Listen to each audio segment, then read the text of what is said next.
जय श्री कृष्ण विद्यार्थी मित्रों, आज આપણે ધોરણ 6 પાઠ 7 ગુપ્ત યુગ અને અન્ય શાસકો જોઈએ તો ઈસુ ખ્રિસ્તની 3જી સદીમાં મગધમાં પ્રભાવશાળી ગુપ્ત વંશની સત્તા સ્થપાઈ.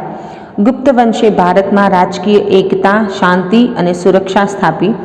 તેનાથી અપૂર્વ સમૃદ્ધિ આવી.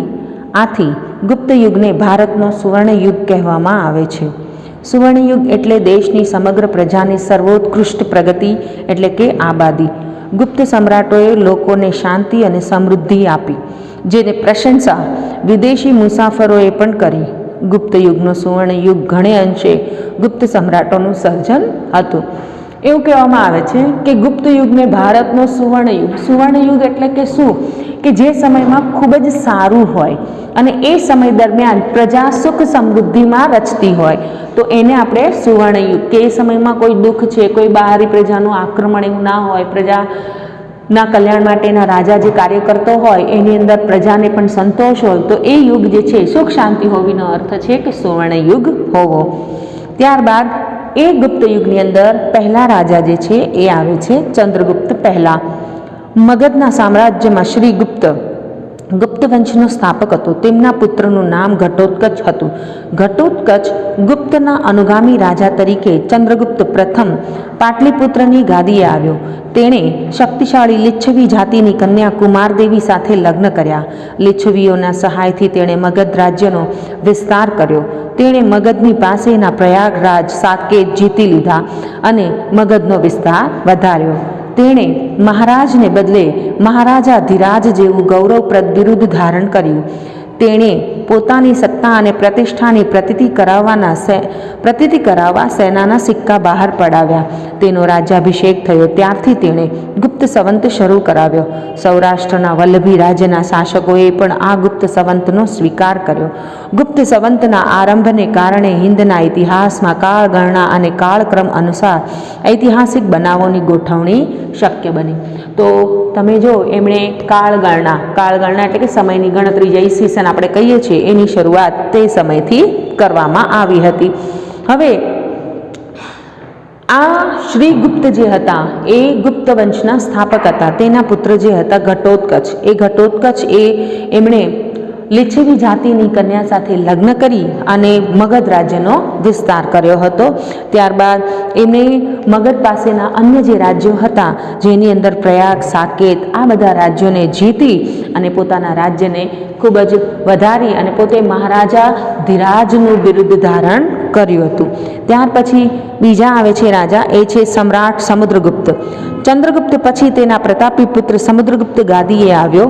સમુદ્રગુપ્તના સમયની માહિતી પ્રયાગરાજના સ્તંભલેખ અને તેના સિક્કામાંથી મળે છે.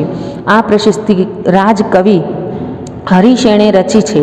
તેમાં સમ્રાટ સમુદ્રગુપ્તના દિગ્વિજયો અને સાંસ્કૃતિક સિદ્ધિઓ વર્ણવી છે. તેણે ખૂબ ઓછા સમયમાં ઉત્તર ભારતના મોટા ભાગના રાજ્યોમાંથી માંડીને અફઘાનિસ્તાનના કુષાણ શાસનતંત્ર સુધી તેણે વિજય યાત્રા કરી હતી. દક્ષિણમાં લગભગ 12 જેટલા રાજાઓને તેમણે હરાવ્યા હતા. તેણે આ રાજાઓને હરાવીને તેમના રાજ્યો ખાલસા કરવાને બદલે તેઓ ખંડિયા રાજાઓ તરીકે ડાપણપૂર્વક પુનઃસ્થાપિત કર્યા. રાજ્યનો વહીવટ ચલાવવા રાજ્યપાલો અને અધિકારીઓની નિમણૂક કરવામાં આવી હતી. આમ તમે જો તો આ સમુદ્રગુપ્તના સમય દરમિયાન પણ એમણે જે કાર્યો કર્યા હતા એ કાર્યો, હવે એણે લગભગ દક્ષિણમાં 12 જેટલા રાજાઓને હરાવી અને પોતાનો રાજ્ય વિસ્તાર અને એ રાજાઓના જે રાજ્ય હતા એને ખાલસા કરવાનો અર્થ શું છે? પોતાના રાજ્યમાં તેને સમાવી લેવું. અને આ બધું કરી અને તેમણે રાજ્યનો વહીવટ ચલાવવા માટે રાજ્યપાલો તેમજ અધિકારીઓની નિમણૂક કરી અને પોતાનો વહીવટ ચલાવ્યો. સમુદ્રગુપ્ત મહાન વિજેતા અને સંસ્કારી સમ્રાટ હતો. તેની સાહિત્યિક સિદ્ધિઓ અને ચારિત્ર્ય પણ નોંધપાત્ર હતા. તેણે અનેક કાવ્યોની રચના કરી કવિરાજનું બિરુદ મેળવ્યું હતું. કમનસીબે તેનું આજે એક પણ કાવ્ય મળતું નથી. એક સિક્કામાં સમુદ્રગુપ્તને વીણા વગાડતો દર્શાવવામાં આવ્યો છે, જે તેમનો સંગીત પ્રેમ દર્શાવે છે. તેના શાસનકાળ દરમિયાન અનેક મંદિરો, બૌદ્ધ વિહારો અને જૈન ઉપાશ્રયો બાંધવામાં આવ્યા હતા. તેમણે અશ્વમેઘ યજ્ઞ કરાવ્યો હતો. આ સંદર્ભે તેણે સિક્કા પડાવ્યા હતા. જો એ કવિ હતા જેણે કવિરાજનું બિરુદ પણ પ્રાપ્ત કર્યું હતું, પરંતુ આપણા કમનસીબ કે તેમનું એક પણ કાવ્ય હાલ જોવા મળતું નથી. પરંતુ એવું કહેવામાં આવે છે કે એ કવિ પ્રેમી હતો એવું શા ઉપરથી આપણને ખબર પડે છે? તો કે એમના પડાવેલા જે સિક્કા હતા એ સિક્કા ઉપર એમનું વીણા વગાડતો એક ફોટો એટલે એમનું ચિત્ર એની ઉપર જોવા મળે છે, જેના ઉપરથી આપણે કહી શકીએ કે તે કવિતા પ્રેમી હતા. ત્યારબાદ તેમણે અનેક જૈન ઉપાશ્રયો એ બંધાવ્યા હતા, દેરાસર જેને કહેવામાં આવે છે. ત્યારબાદ તેમણે અશ્વમેઘ યજ્ઞ કરાવ્યો હતો. પછી તેમણે પોતાના દરબારમાં અનેક વિદ્વાનોને એકત્રિત કરી અને ઉચ્ચ પ્રકારનું સાહિત્ય સર્જન પણ તેમણે કરાવ્યું હતું. તેણે હિન્દુ ધર્મને ઉત્તેજન આપ્યું હતું. તેણે સામાજિક રીત રિવાજોને સ્વીકાર્યા હતા. પ્રાચીન ભારતના ઇતિહાસમાં સમુદ્રગુપ્તનું સ્થાન વિશિષ્ટ અને નોંધપાત્ર છે. ગુપ્ત સામ્રાજ્યની મહત્તાનો તે સર્જક હતો. હવે સમ્રાટ ચંદ્રગુપ્ત બીજો, જેને આપણે વિક્રમાદિત્યના નામે ઓળખીએ છીએ, ઈસવીસન 375માં સમુદ્રગુપ્તનું અવસાન થયું. તેના સ્થાને ચંદ્રગુપ્ત બીજો ગાદી ઉપર આવ્યો. તેણે પિતાએ વારસામાં આપેલ વિશાળ સામ્રાજ્યને સફળતાપૂર્વક સાચવ્યું. એટલું જ નહીં, પરંતુ કેટલાક વિજયો મેળવીને સામ્રાજ્યનો વિસ્તાર વધાર્યો. ચંદ્રગુપ્ત બીજો એ ગુપ્ત વંશનો સૌથી શક્તિશાળી શાસક હતો. તેના સામ્રાજ્યની સરહદો શક રાજ્યને અડકીને આવી હતી. તેણે ગુજરાત પર હુમલો કરીને શક ક્ષત્રપ વંશના રાજ્યનો અંત આણ્યો હતો. આ વિજયની યાદમાં શકારી નામનું તેણે બિરુદ ધારણ કર્યું હતું. હવે આ વિજય પ્રાપ્ત કર્યા બાદ શક ક્ષત્રપ વંશ સાથે એમણે એ રાજ્યનો અંત અને ગુજરાત પર હુમલો કરી આ વંશનો અંત આણ્યો. અને આ વિજયની યાદમાં એમણે કયું બિરુદ ધારણ કર્યું? તો કે શકારી નામનું બિરુદ ધારણ કર્યું. અને ત્યારબાદ એ વિક્રમાદિત્ય કહેવાયા. તેણે 300 વર્ષથી પગદંડો જમાવીને બેઠેલા શક ક્ષત્રપને હાંકી કાઢવા માટે શક્તિશાળી રાજ્યો સાથે લગ્ન સંબંધો બાંધીને તેમની મદદથી પોતાનું સૈન્યબળ વધાર્યું. આ લગ્ન સંબંધો તેને પોતાના સામ્રાજ્યના વિસ્તારમાં અને દુશ્મનોને માત આપવામાં ખૂબ ઉપયોગી થયા. તેણે જીતેલા નવો પ્રદેશ ઘણો જ અગત્યનો હતો. ગુજરાત અને સૌરાષ્ટ્રના સમૃદ્ધ પ્રદેશો, ભૃગુ, કચ્છ અને સંબતીર્થના દીકતા બંદરો ગુપ્ત સામ્રાજ્યને મળ્યા. પરિણામે રાજ્યનો દરિયાઈ વેપાર ખૂબ જ વધ્યો અને ગુપ્ત રાજાઓ અખૂટ સંપત્તિના માલિક બન્યા. હવે આમ આ વિક્રમાદિત્યએ પોતાનું રાજ્ય વિસ્તાર વધારી અને આ રીતની સિદ્ધિઓ પોતાના રાજ્યમાં એમણે પ્રાપ્ત કરી.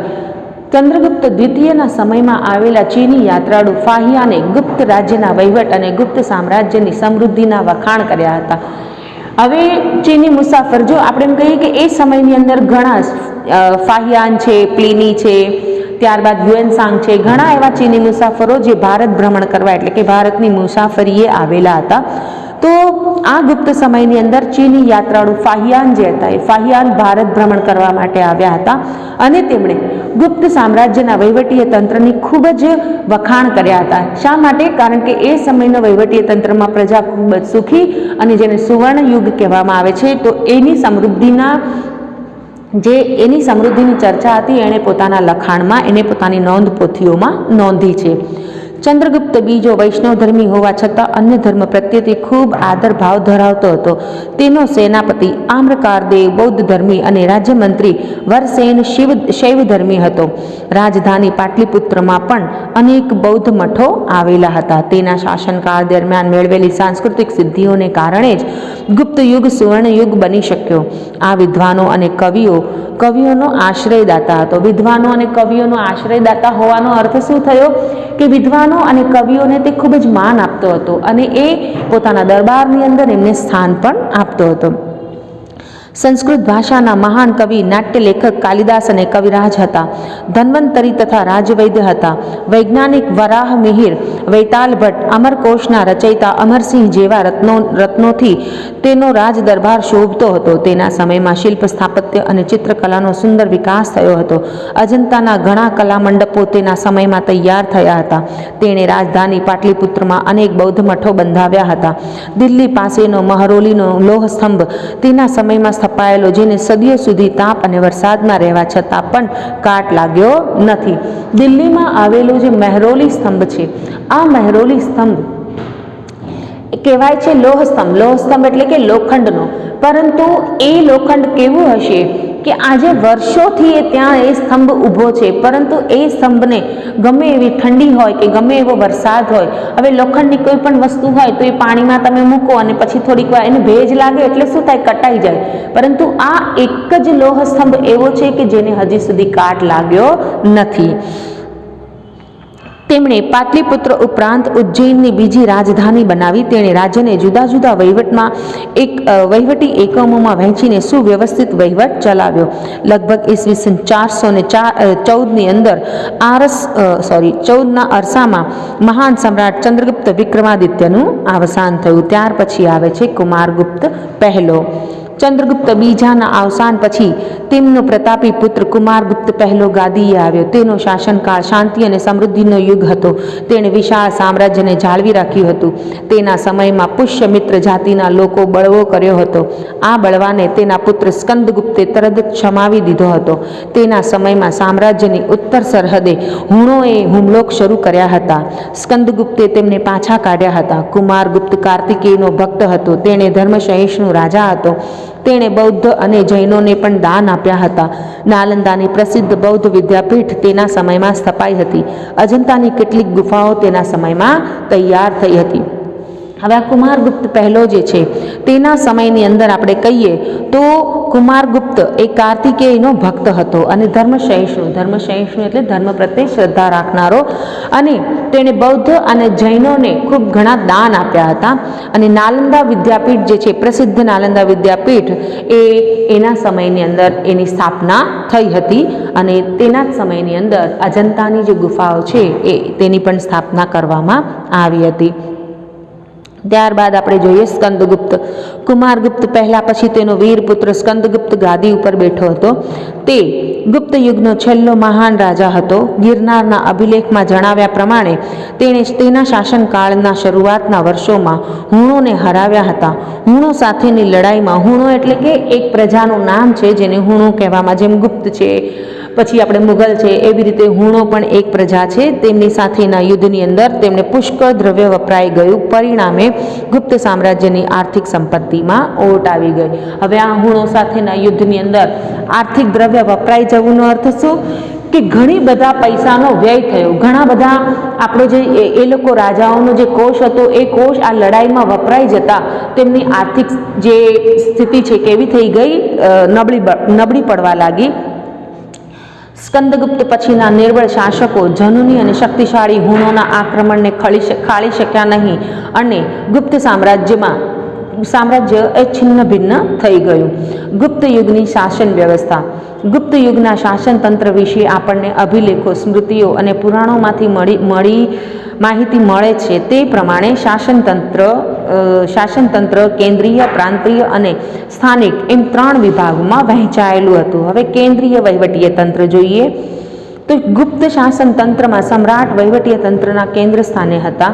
તેઓ મહારાજા ધીરાજના પરમ ભાગવત એવા બિરુદો ધરાવતા હતા.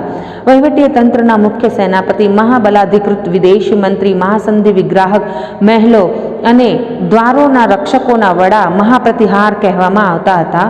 મહાઅશ્વપતિ એ ઘોડેસવાર સેનાના વડા અને મહાપિલુપતિ એ હાથીની સેનાના વડા હતા. રાજ્યના દસ્તાવેજો સાચવવા માટે પુષ્ટપાલની નિમણૂક કરવામાં આવતી હતી. તો આ હતો તેમનો કેન્દ્રીય વહીવટ. ત્યારબાદ જોઈએ તેમનો પ્રાંતીય વહીવટીય તંત્ર. તો કે પ્રાંતના વડા તરીકે મોટે ભાગે રાજકુમારને મૂકવામાં આવતા હતા. કુમારામાત્ય અને આયુક્ત પ્રાંતમાં મુખ્ય ભૂમિકા ભજવતા પ્રાંતને ભુક્તિ કહેવામાં આવતું હતું, જેના વડા પ્રાદેશિક હતા. પ્રાંતને જિલ્લામાં વહેંચવામાં આવતું હતું અને જિલ્લાને વિષય કહેવામાં આવતો હતો. કેટલાક નગરો અને રાજધાની પાટલીપુત્રમાં મ્યુનિસિપાલિટી જેવી વહીવટીય વ્યવસ્થા દેખાય છે, જેમાં નગર શ્રેષ્ઠી, કાયસ્થ, મુખ્ય કારીગર અને મુખ્ય વેપારી એમ 4નું વર્ચસ્વ જોવા મળે છે. ત્યારબાદ આવે છે સ્થાનિક વહીવટીય તંત્રમાં. ગ્રામ કક્ષાએ સમિતિ બનાવવામાં આવતી હતી, જેમાં વડીલો અને ગામના મુખી અને અગત્યના વયસ્ક નાગરિકોનો સમાવેશ થતો હતો. ટૂંકમાં આપણી હાલની જે વ્યવસ્થા જે છે, જેમ કે સ્થાનિક એટલે કે ગ્રામ્ય વ્યવસ્થા, પ્રાંતીય એટલે કે રાજ્ય પ્રમાણેની અને કેન્દ્રીય એટલે કે આખા દેશની. તો એ સમયમાં પણ આ 3 ભાગમાં આખી વ્યવસ્થા એટલે કે આખા વહીવટીય તંત્રને વહેંચવામાં આવ્યું હતું. હવે ગુપ્ત યુગની આર્થિક સ્થિતિ. ગુપ્ત યુગ આર્થિક પરિસ્થિતિમાં ભારતનો સુવર્ણ યુગ હતો.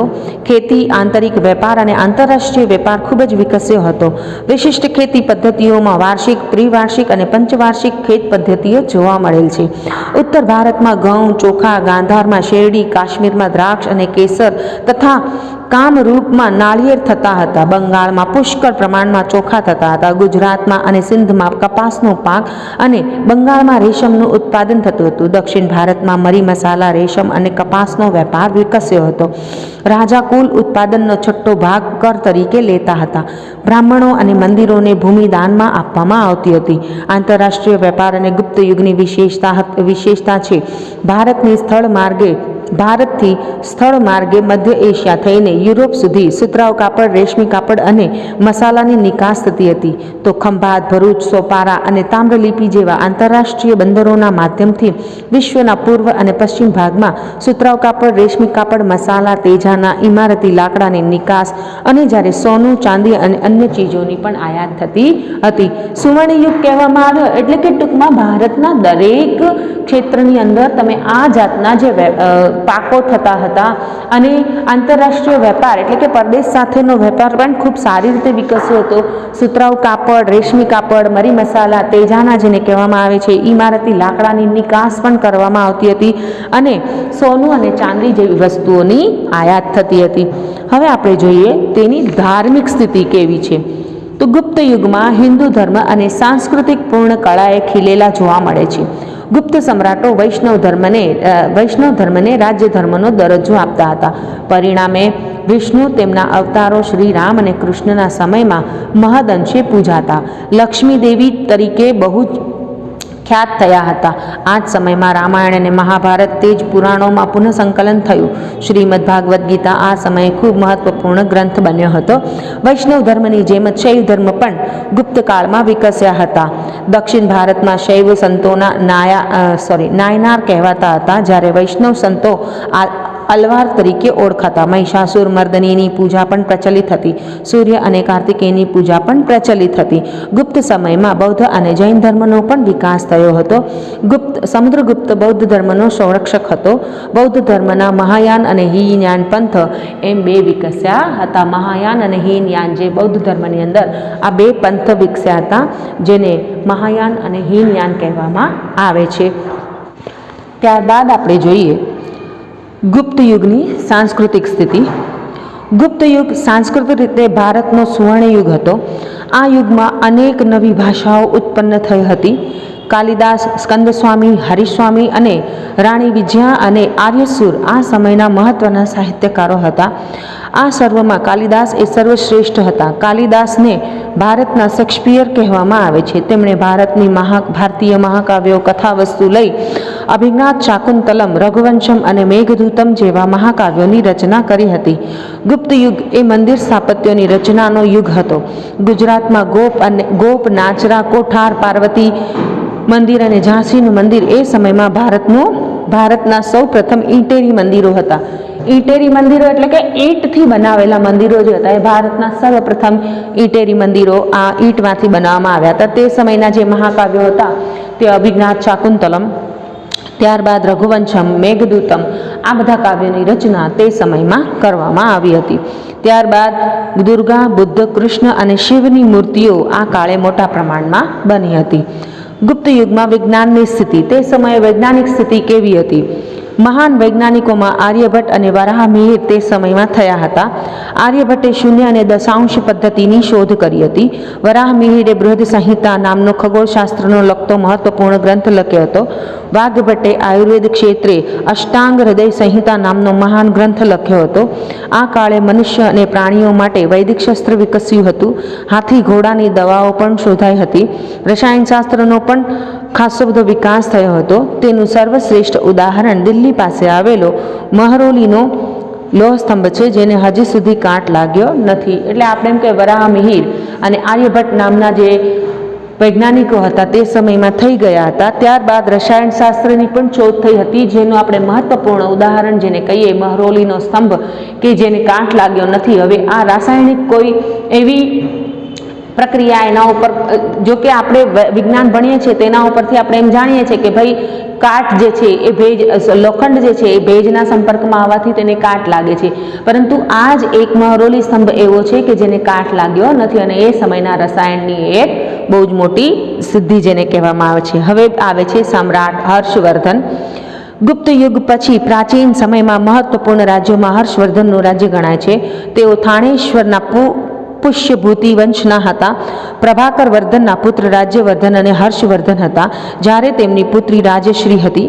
રાજશ્રી કનોજના રાજા ધ્રુવ વર્માને પરણી હતી. ગૌડ રાજવી શશાંક અને માલવ રાજે રાજશ્રીનું અપહરણ કરી રાજ્ય પર આક્રમણ કરતા મોટી કટોકટી ઊભી કરી હતી. રાજ્યવર્ધનનું મૃત્યુ રાજશ્રીને બચાવવા જતાં થયું હતું. આવી કટોકટી ભરી પરિસ્થિતિમાં 606માં સમ્રાટ હર્ષે રાજ્યારોહણ કર્યું હતું. તેમણે રાજશ્રીને બચાવ્યા અને એટલું જ નહીં પરંતુ રાજશ્રીનું રાજ્ય કનોજ અને થાણેશ્વર એમ બંને રાજ્યો પર પોતાનું યોગ્ય શાસન શરૂ કર્યું હતું. હર્ષવર્ધને પ્રાચીન ભારતના છેલ્લા મહાન સમ્રાટ હતા. તેમણે મગધ, ઓડિશા, સારસ્વત, ગૌડ, મિથિલા સુધી પોતાનું રાજ્ય ફેલાવ્યું હતું. તેના સમકાલીન રાજ્યોમાં વલ્લભીના મૈત્રક રાજા ધ્રુવસેન તેના જમાઈ હતા. દખ્ખણમાં પુલકેશી બીજો એ સૌથી શક્તિશાળી રાજા હતો. હર્ષવર્ધન અને પુલકેશી વચ્ચે થયેલા નર્મદાના યુદ્ધમાં સમ્રાટ હર્ષનો પરાજય થયો હતો. હર્ષ મોટે ભાગે નર્મદાથી ઉત્તરના શક્તિશાળી રાજા ગણાતા હતા. સમ્રાટ હર્ષનું સંસ્કૃતિ પ્રદાન ખૂબ જ અગત્યનું હતું. તેના સમયમાં મહાન ચીની યુએનસાંગ ભારતમાં આવ્યા હતા. તેના રાજ દરબારમાં રહ્યા હતા. તેઓ શૈવ ભક્ત હતા. તે પછીથી બૌદ્ધ ધર્મના મહાન અનુયાયી બન્યા. તેમણે કનોજમાં યુએનસાંગના અધ્યક્ષ પદ નીચે એક ધર્મ પરિષદનું આયોજન કર્યું હતું. બુદ્ધની પ્રતિમાને હાથીની અંબાડી પર મૂકી તેની પૂજા કરાવી તેને સ્થાપિત કરી હતી. મહાયાન અને હીનયાન સંપ્રદાયો વિશે આ પરિષદમાં ગોષ્ઠી યોજાઈ હતી. જેવી રીતે ગુપ્ત સમયની અંદર આપણે એમ કહીએ કે ભાઈ ફાહિયાન નામના ચીની મુસાફર આવ્યા હતા, એવી જ રીતે હર્ષવર્ધનના સમયની અંદર યુએનસાંગ નામના ચીની મુસાફર ભારત ભ્રમણ માટે આવી અને તે હર્ષવર્ધનના રાજદરબારમાં બન્યા હતા અને ત્યારબાદ એ બૌદ્ધ ધર્મના અનુયાયી બની હર્ષવર્ધને રચેલી એક મહાન ધાર્મિક પરિષદનું આયોજન કર્યું હતું, જે કોના અધ્યક્ષપદ હેઠળ હતી? યુએનસાંગના અધ્યક્ષપદે ધર્મ પરિષદ યોજવામાં આવી હતી અને ત્યારબાદ એમાં બુદ્ધની જે પ્રતિમા હતી તેને હાથીની અંબાડી ઉપર મૂકી અને તેની પૂજા કરવામાં આવી હતી.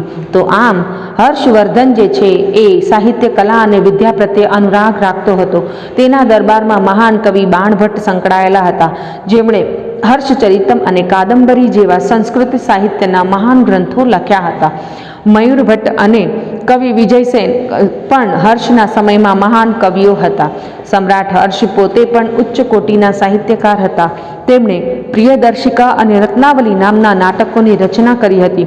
સાથે સાથે ભગવાન બુદ્ધની જાતક કથાઓ ઉપર નાગાનંદ નામનું વિશિષ્ટ નાટક પણ તેમણે લખ્યું હતું. હર્ષે અન્ય દેશોની સાથે મૈત્રી સંબંધો બાંધ્યા હતા. તેમણે પોતાના દૂત મંડળને ચીનમાં મોકલ્યા હતા. તે જ રીતે ચીનથી ભારતમાં ચીનને દૂત મંડળે મુલાકાત લીધી હતી. આ દ્રષ્ટિએ સમ્રાટ હર્ષ એક ઉચ્ચ કોટીના શાસક, વિજેતા, વહીવટકર્તા અને સાહિત્યકાર હતા. તેમણે નાલંદા વિદ્યાપીઠને નિભાવવા માટે 100 જેટલા ગામ ભેટમાં આપ્યા હતા. તો હર્ષવર્ધન જે છે, આપણે આ ચેપ્ટરની અંદર આપણે જોઈએ તો કે હર્ષવર્ધન જે છે એક એવા રાજા હતા જેને ખૂબ દાનવીર, અને એ રાજા જે હતા એ પોતાના પ્રજાના કલ્યાણ માટે પોતાનું ખાવા પીવાનું પણ ભૂલી અને એ પ્રજા કલ્યાણના કાર્યોમાં જોતરાયેલા રહેતા હતા. તેમણે પોતાની જે દિનચર્યા હતી એ દિનચર્યાને 3 વિભાગમાં વહેંચી હતી, જેની અંદર એ સવારે જે છે એ જુદું કામ કરતા, બપોરે જે છે એ જુદું કામ કરતા અને સાંજે જે છે એ પોતાની પ્રજા એ કઈ રીતે સુખી છે, દુઃખી છે એ બધું જોવા માટે, એ રાજ્યમાં શું શું ચાલી રહ્યું છે એ બધાનું વેશ પલટો કરી અને રાજ્યમાં એ ભ્રમણ પણ કરતા હતા. અને એણે નાલંદા વિદ્યાપીઠના નિભાવ માટે થઈ અને 100 જેટલા ગામ જે છે એ નાલંદા વિદ્યાપીઠને ભેટમાં આપ્યા હતા. ત્યારબાદ આવે છે પુલકેશી બીજો. જેવી રીતે સમ્રાટ હર્ષ જે છે એ શક્તિશાળી રાજા હતા. તેની સામસામેની ટક્કરમાં જેમ સમ્રાટ હર્ષ જે છે એ ઉત્તર ભારતના રાજા હતા, ખૂબ જ વીર અને પરાક્રમી. તેવી જ રીતે પુલકેશી બીજા છે એ દક્ષિણ ભારતના રાજા હતા અને તે પણ હર્ષવર્ધનની ટક્કરના એમના જેવા જ શક્તિશાળી હતા. સમ્રાટ હર્ષના સમકાલીન રાજાઓમાં સૌથી શક્તિશાળી ચાલુક્ય વંશી રાજા પુલકેશી બીજા હતા. તેમણે મહારાષ્ટ્રમાં રાષ્ટ્રકૂટો પાસેથી સત્તા આંચકીને રાજ્ય સ્થાપ્યું હતું. પુલકેશી બીજાએ 40 વર્ષ જેટલા લાંબા સમય સુધી શાસન કર્યું હતું. તેમણે સમ્રાટ હર્ષને પણ હરાવ્યા હતા. તે મહાન વિજેતા બન્યા હતા. તેણે દક્ષિણ ભારતના કદંબો, માહેશ્વરના ગંગો અને કોકણના મૌર્યોને હરાવીને દક્ષિણ પથના સ્વામીનું બિરુદ પ્રાપ્ત કર્યું હતું. લાટ, માલવ અને ગુર્જરોને પણ તેણે હરાવ્યા હતા. કર્ણાટક, મહારાષ્ટ્ર અને કોકણ એ સમગ્ર વિસ્તારોના તે સ્વામી હતા. હર્ષની જેમ તે પણ અન્ય દેશો સાથે સંબંધો વિકસાવ્યા હતા. તેણે ઈરાનમાં પોતાના એક રાજદૂતને મોકલ્યો હતો. ઈરાનના શહેનશાહ ખુશરો બીજા એ તેના મિત્ર હતા. તો આમ જોવા જઈએ તો આ પુલકેશી બીજો જે છે એ હર્ષવર્ધન કરતાં પણ શક્તિશાળી રાજા ગણવામાં આવતા હતા, કારણ કે તેમણે સમ્રાટ હર્ષને હરાવી અને તેમના ઉપર પોતાની જીત સ્થાપિત કરી હતી. તેમણે 40 વર્ષ જેટલો લાંબો સમય એ રાજ્ય કર્યું હતું. ત્યારબાદ આવે છે અન્ય રાજ્યો. આ સમયે અન્ય રાજ્યોમાં કરાચીના પલ્લવો, રાજસ્થાનના ગુર્જરો, પ્રતિહારો, વલ્લભીના મૈત્રિકો, દક્ષિણ ગુજરાતમાં ગુર્જરો, કાશ્મીરમાં કર્કોટકો વગેરેનો સમાવેશ થાય છે, જેમાં કરાચીના પલ્લવો સ્થાપત્ય કલાને લીધે પ્રખ્યાત થયા હતા. તેમણે બ્રહ્મા, વિષ્ણુ, મહેશની અનેક મૂર્તિઓ શિલાઓમાં કંડારીને મંદિરો બંધાવ્યા હતા. મહાબલીપુરમના સમુદ્ર તટે રથ મંદિરો બંધાવનાર પલ્લવો એ ભારતની સાંસ્કૃતિક સમૃદ્ધિમાં વધારો કર્યો હતો અને કાંચીવરમમાં તેમણે બંધાવેલું કૈલાશનાથનું મંદિર એ સમયનું સૌથી શ્રેષ્ઠ મંદિર આપણે એમ કહીએ કે આપણે દક્ષિણ ભારત બાજુ જઈએ છીએ ત્યારે એ સમયની અંદર જે મંદિરોના બાંધકામ કરવામાં આવ્યા હતા, તો એ બાંધકામો જે છે એ આ પુલકેશી બીજા પછીના જે વંશજો હતા એ વંશજોએ એ રાજ્યો, જેમાં કાંચીના પલ્લવો, રાજસ્થાનના ગુર્જર પ્રતિહારો, વલ્લભીના મૈત્રિકો, દક્ષિણ ગુજરાતમાં ગુર્જરો, કાશ્મીરમાં જે હતા એ કર્કોટકો, એ બધાનો સમાવેશ જે છે આ બધા વંશો આ પુલકેશી બીજા પછી થઈ ગયા હતા અને એમણે જે સ્થાપત્ય અને કલા જે હતી એના લીધે જ એ લોકો પ્રખ્યાત બન્યા હતા. એમાં જોવા જઈએ તો બ્રહ્મા, વિષ્ણુ અને મહેશની જે મૂર્તિઓ છે એ મૂર્તિઓ શિલાઓમાં એટલે કે પથ્થરોમાં કંડારી એટલે કે પથ્થરોમાં કોતરી અને તેમને મંદિરો બનાવવામાં આવ્યા હતા. પછી મહાબલીપુરમના સમુદ્ર કિનારે આપણે જોઈએ તો એ રથ મંદિરો, રથ આકારનું આખું મંદિર હોય અને એ ટાઈપના મંદિરો બાંધવામાં અને ભારતની સંસ્કૃતિને ઉજળી કરવામાં આ બધા વંશોનો ખૂબ જ મોટો ફાળો છે એવું કહેવામાં આવે છે. તેમજ કાંચીવરમમાં બંધાવેલું જે કૈલાશનાથનું મંદિર છે એ પણ એ સમયની એ લોકોની સ્થાપત્ય એટલે કે એ સમયનું સૌથી શ્રેષ્ઠ મંદિર આપણે ગણાવી શકીએ. તો એ બાંધકામ કોના સમયમાં? તો કે સમ્રાટ હર્ષ અને પુલકેશી બીજા પછીના જે વંશજો હતા તેમણે કર્યું હતું. તો બાળ મિત્રો, અહીં આપણું આ ચેપ્ટર પૂરું થાય છે, જેનું સ્વાધ્યાય અભ્યાસ તમારે તમારી નોટની અંદર લખી અને પ્રશ્નો મોઢે કરવા.